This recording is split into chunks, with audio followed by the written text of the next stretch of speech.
Hey yo, what up, though? It's your boy Street Coder Nate, and we back at it again here on Street Coders. Okay, so it's what July 2nd. I used to be in school. I know the whole little season of interview season is like right now. Like to get them top tech jobs, you want to start practicing your interview skills right now. Honestly, they already started interviewing probably like June, May. For the people that they had last year, they're probably already interviewing them now, giving them jobs. So what you want to do is be prepared, because I know a lot of people go back to school in the fall, and in the fall they like, all right, it's time to get serious and start looking for a job. But that's a little too late for real, for people for who I know, people like who I know who prepare a long time ago, and you trying to prepare like a month before or maybe a couple weeks, couple days, you're gonna get ate up every time. You're not gonna get the job.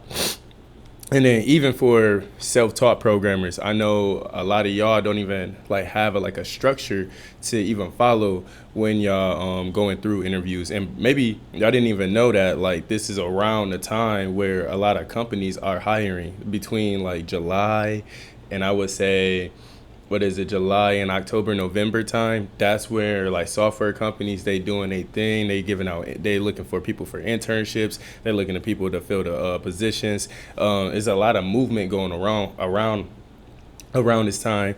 And you got to remember that also like they're getting a lot of their students from universities, and the calendar this type of year, the calendar students are out, so that they have more time to like study and interview, and they don't have school in between. And then also in the fall when they come back, it's like, okay, let's get them right when they come back, right before like the school year really get to hitting them super hard. So you as a self-taught programmer, you want to kind of be on that same type of schedule as well, but also know that there's hiring throughout the year. But this is the time, like if you really wanted to get at one of these top tech companies, their doors are open, they're floating in.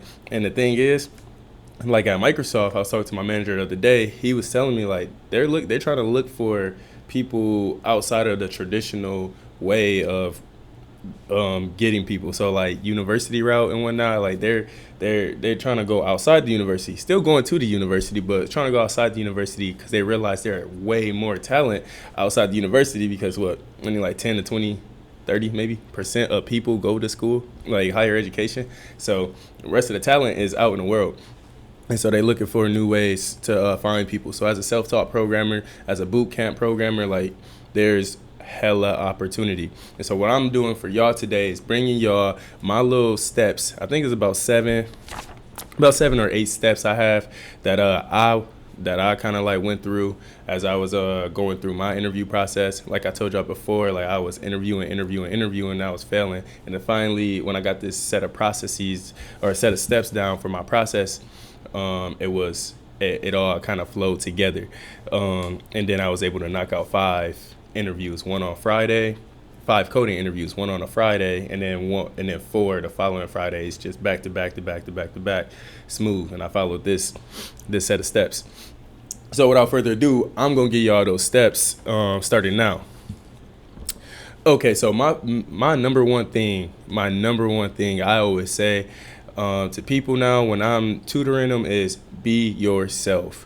Let all of those constructs that people tell you about and all of that fear, let it all go and just be yourself. Don't worry about how someone is going to perceive your speech or how they think you're going to look. Like, wear what you want to wear, be comfortable, because at these interviews, 9 times out of 10 is going to be virtual now. So at these interviews, like, throw on whatever you want. Like, and for real, my Microsoft interview, I finally got comfortable and I didn't wear a button up or something. I just threw on a t-shirt and I was comfortable.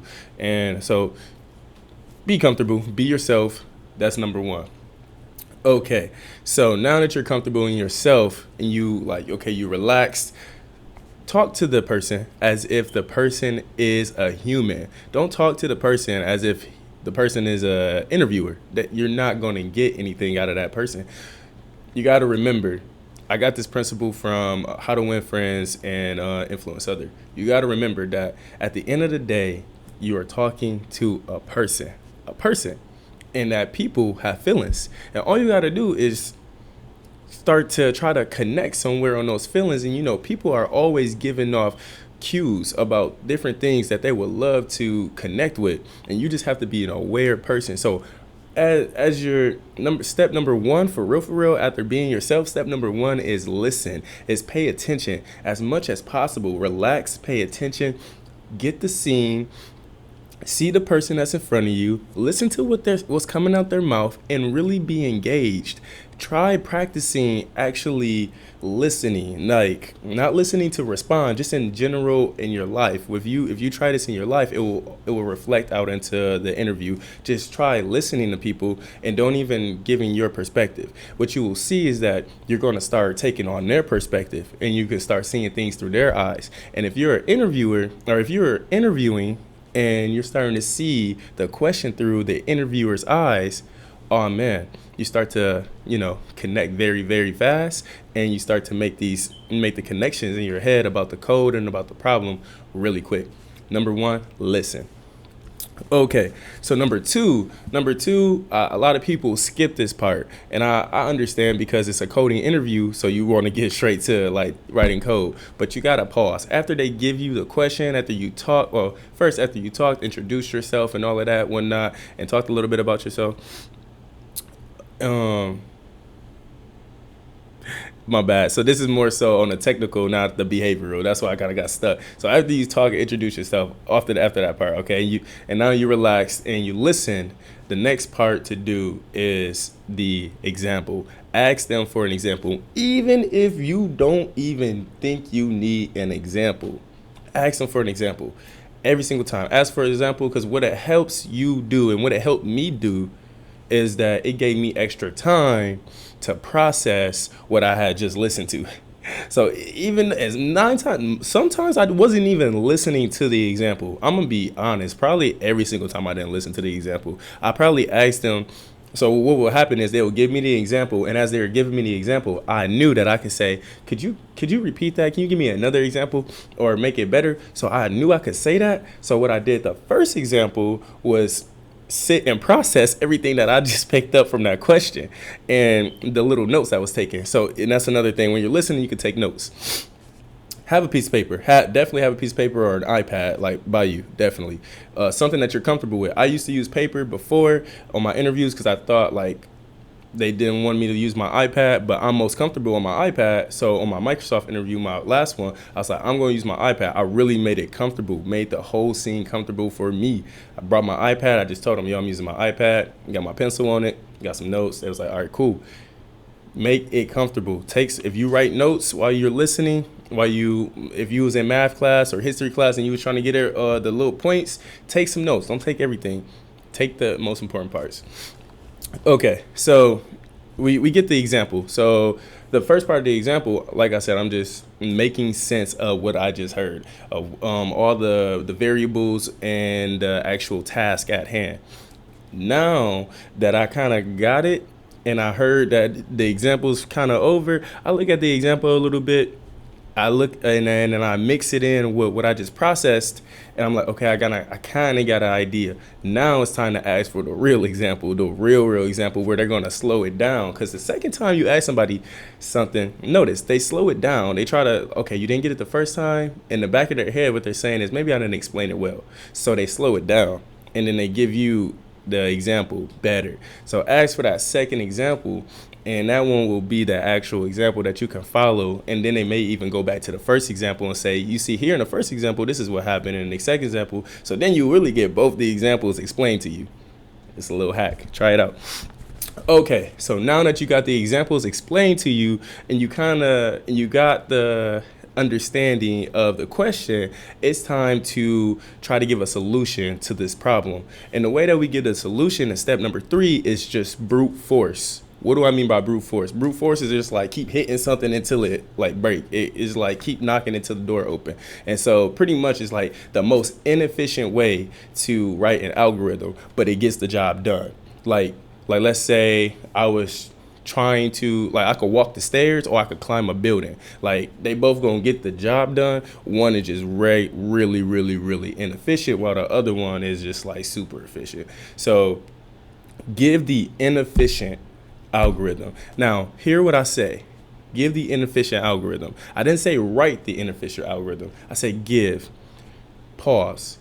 Coding is not writing syntax. Coding is breaking down puzzles so that you can understand it. And so in step number 3, you're going to code the brute force. You're going to break down this complicated problem in a brute force fashion. You're going to say, there's some way that I can do this. The algorithm may run at runtime of n squared or n cubed or factorial, whatever. But as long as it gets the job done, bet. Now that you got that and you got the job done, make sure you communicate first. Make sure you communicate that. Say, I am going to give you the brute force, literally verbatim. You can say that I'm going to give you the brute force to this algorithm. Explain the brute force, and then after you explain the brute force, say, okay, I know that's very inefficient on time complexity. You can even mix a little bit in there, and because I know at Microsoft y'all do this, or at Google y'all got like MapReduce algorithms and all of this stuff. Like, you can just mix a little bit of that in there. So I know this is a little inefficient. So what I'm going to do, which is now step number 4, is optimize. So this is honestly probably what most people think is the hardest part of the interview process, is to optimize your brute force, because actually the brute force may actually be very, very, very obvious. The brute force may be very obvious, and 9 times out of 10 it is. And so now that you got the brute force, you're trying to get the optimize. I will say 9 times out of 10 again, the optimized version comes from the brute force. So you need to start looking at your brute force outside the box. How you came up with your brute force is not how you're going to come up with your optimize. You need to start looking at the bits and pieces that add all up to your brute force and start thinking outside the box and placing them together. Now, this is kind of difficult for most people by themselves. And you got to remember, coding at like a job, on a project, at school, you're doing it with other people. So use the interviewer as your partner. Once again, your interviewer is a person. He understands that you are not Google, that you don't have all the syntax in your head, that you don't know all the different quick tricks and stuff, and that maybe if you ask the correct way, that's the point of this part, is asking the correct question instead of just being stuck and not knowing, is to ask the correct way.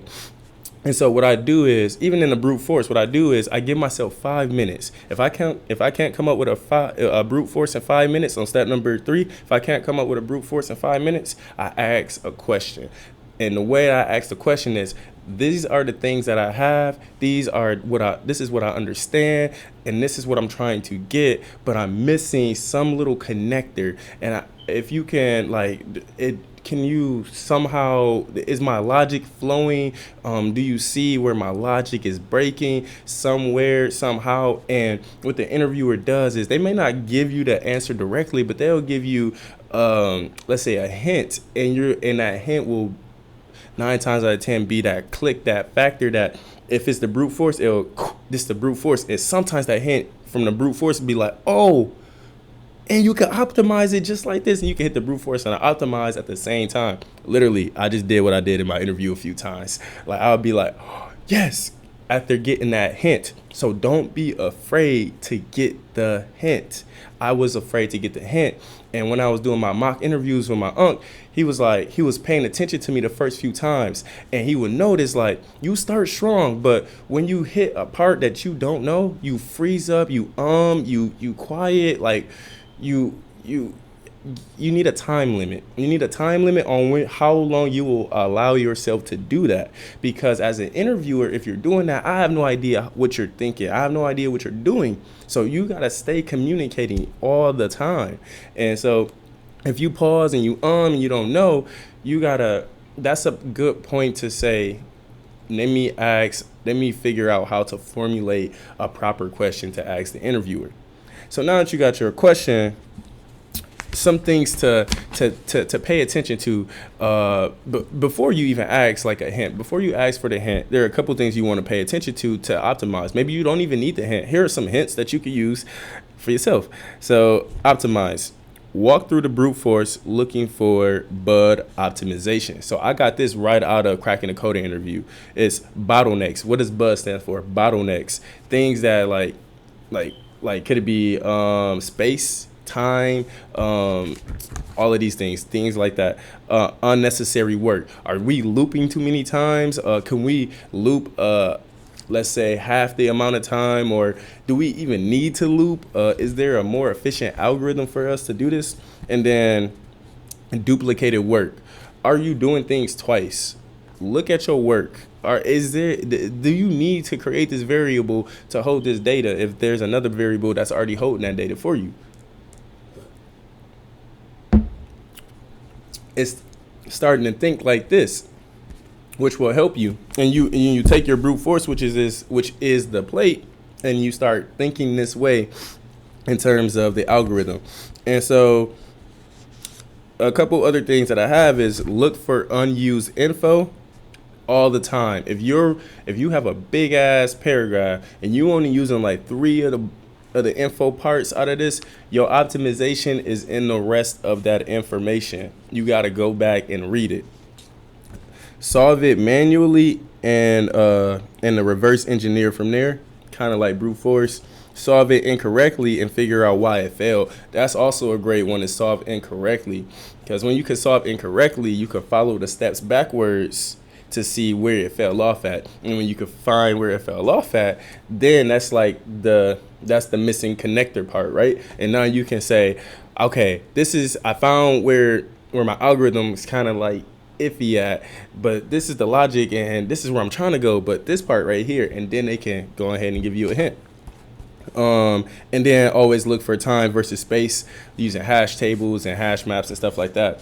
So that's like from the cracking coding interview. But from my mock interviews when I was doing my UNC, we covered a few of them. Let me see. Here we go. In my optimization, I had said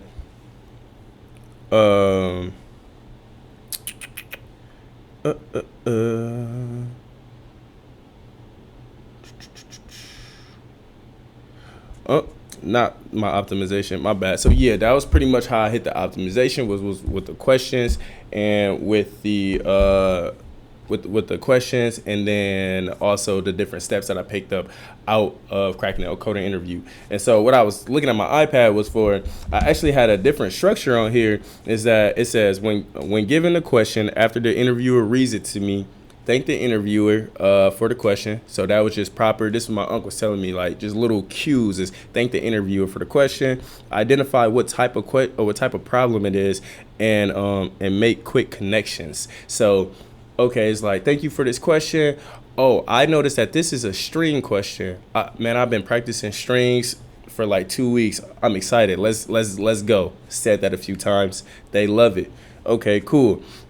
So now, after you have identified the problem, or after you have thanked them and then you identified the problem, and remember this is after the listening stage, tell the interviewer how I plan to solve the problem. So now you about to be like, interviewer, I'm going to give you a little taste of the future. This is what I'm about to do. I'm going to solve this brute force, how we just spoke about it. Then I'm going to optimize my brute force. Afterwards, I'm going to ask you if you have any questions about my algorithm to see if the algorithm is cool. Remember, I said coding is breaking it down in steps, or breaking the puzzle down. So we're not coding yet. I just said we're going to optimize the brute force. Then I'm going to ask him, does my optimized version of the brute force make sense, or her? If the interviewer says yes, bet, cool, let's move on. If they say, what about this and that? That's some more things to consider in your optimized version. All right, now coding up the solution. Now that you have your optimized version, you understand the problem, you understand the whole code, or you understand the whole logic, you can literally verbatim copy your human logic that you just broke down or translate it to computer logic. So whatever language you're using, C++, Java, all of those, you can use that here. Now that you finish writing that out, it should be really easy to write it out. A couple times, I want to say 3 out of 5 times in my interviews, I got when I ran the program, I have no bugs, and that's because I sat and I broke it down word for word, had the conversation, and then I just coded up the conversation. I coded up what we decided that we were going to do, and that was that simple. And that's what you got to do for step 4. And then step 5 is make sure you test your code. Make sure you run a couple test cases, edge cases. If you're not running test cases on your code at an interview, you already out. You're out, because like 9 times out of 10 we don't write perfect code. And yeah, if you miss that stage, they're gonna think, oh, he wrote perfect code. Get him out of here. All right, dope. So now you say, oh yeah. So I said, so step number 4, or after you have given them all of that, is okay, I'm gonna do all of this and I'm gonna test it up, and then or I'm gonna code it up and I'm gonna test it. Then you say, if that's all good with you, I'm gonna get started. And 9 times out of 10, after you don't broke them down saying, I'm gonna solve the brute force, I'm gonna optimize the brute force, I'm gonna ask you if you have any questions about my optimization, and then after we go through the questions, I'm gonna code it up and then test it. After you say all of that and ask them, is that cool to start the brute force? Then be like, let's get it, let's go, every single time. All right, bet. So, yep. So that's probably about it. And so that's for the writing the code part. So now that we've implemented, you write beautiful code. Now that you're at the stage that you're ready to implement, you make sure that you practice writing the cleanest code that you ever wrote before. If you're not writing clean code now, shame on you, and you need to start writing clean code. It's not even that difficult, and it makes your coding better. Honestly, people who write clean code are said to be like some of the better programmers, and it just shows organization. The more organized you are, the better it is to program. And definitely when you're at an interview, the more organized you are, the easier it is to see all your variables and stuff like that. So if you need to make some extra spaces, like what I do is I usually do my variable names at the top, and then I do a couple spaces, and then I start doing my for loops and if statements. And between each if statement block or for loop block, I will put another space so I can visually just see the block and not use what you use to make it nice. And for the program, or for the interviewer to look at your code, remember the interviewer is looking at your code too. The interviewer is a coder, and he's thinking about all these things too. Like if I had this person on my team, they're not writing clean code here, they definitely not gonna write clean code on the team. Write clean code. Okay, modularize your code from the beginning. What I mean by that, use helper functions. If you know that you got a problem that is recursive or something, or that you could put the work off in another function, create a quick other function, because you don't understand what you're doing to the interviewer. To the interviewer, he's like, oh, he's making helper functions. Oh, he's not gonna stuff all the code inside the main function. He's not gonna stuff all the code inside the one JavaScript file. He's gonna break the code down into different files and classes and functions and stuff like that, and make them all work together. And when you can do that, that shows you that you know more about the computer science knowledge. You're giving all these cues off as you're going. If you're not doing these things, you're not giving these cues off, then by the end of the interview, they're not going to say, he's good. But if you're doing these things, these are just small cues that they pick up on. It's like a small little checklist.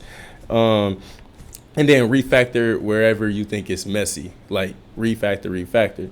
Now that the code look clean, and what I call a sanity test is that it does what it's supposed to do. Like basically, given a string, reverse the string, it can reverse the string. Let's see now, can it reverse the string under certain conditions? And this brings me to step number 7, which is the testing stage. This testing stage is the last stage pretty much. And this is where you start thinking outside the box. You go back to their examples. You use their example as your first test. That's your sanity test, their example. You take that example, you do it, you run it on your code.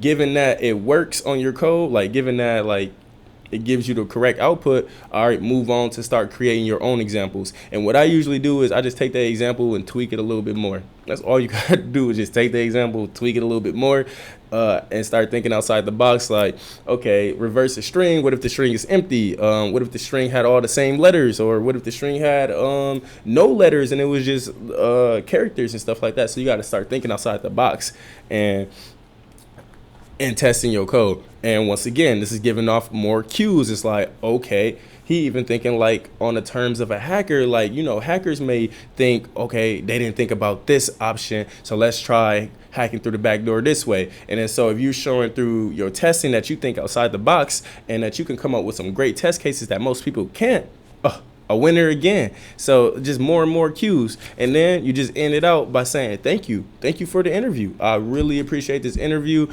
And they usually give you like 5 minutes at the end to, you know, talk and ask them questions. And honestly, this is a great part to just be like, look, like these questions was dope. I mean, you gave me a string question. And, you know, I'm trying to get to Microsoft. You know, y'all got Microsoft Word. I totally understand like why strings would be important here, just all of that stuff. And you kind of just, I would like, for me, I like to say I gas people, but I don't really gas people because it's a genuine gas. It's a genuine gas. Like, I'm genuinely happy to understand more about you. But like, you have to be able to understand somebody. You have to see their perspective. You have to be literally elated to do that. You can't be sad and trying to see somebody's perspective. You have to be super happy. So I gas people, and it makes me happy so I can see their perspective. And when you can see somebody else's perspective, it makes them feel like you just connected even stronger. You make a bond. One of my manager's manager was one of my interviewers. My manager's co-manager, or like co-worker, co-manager, friend, I don't know, same level. He was one of my interviewers, and just, I'm still like, I talk to them often, every week throughout at Microsoft. Like, we built a great connection just at the interview. Actually, like, Chris, man, he's so dope. He hit me up. I was like, yo, what's up, Chris? Like, he was super cool. So like, remember, at the end of the day, these are people. Do this little, understand the process of how to get through the interview, be yourself, and connect with the person. Have a conversation, do your things. The easiest way to practice this is one-on-one. Get you some mock interviews. Follow these steps that I just said, and you are going to take off to the next level. All right, I already got y'all for 27 minutes, but I'm going to leave y'all with this. Over these next few days on the channel, what I'm going to do is go through cracking the code and interview, and for like hash maps, strings, all these algorithms, graphs, all of that, I'm going to explain them and start doing practice problems, showing y'all how to break these problems down so that y'all, when y'all get to the interview, y'all can start taking these techniques and doing them too. So I'm going to see y'all on the channel. We got a lot to cover. Share this video. It's going to help a lot of people. I'm going to see y'all on the next video. All right, y'all. Peace.